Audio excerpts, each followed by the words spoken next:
Zanjo Marudo at Rhea Ataide, kinumpirmang hiwalay na.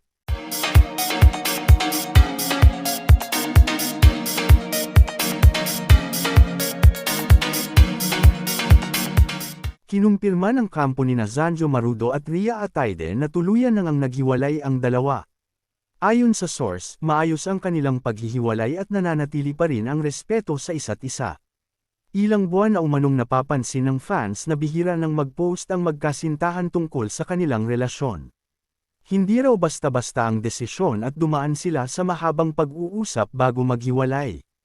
Inamin din na parehong abala sina Zanjo at Rhea sa kani-kanilang proyekto na naging dahilan ng pagkakalayo nila. Sinabi ng malapit sa kanila na pinili nilang unahin ang personal na growth at career goals. Bagamat masakit, napagkasunduan nilang mas mabuti ang maghiwalay ng walang sama ng loob.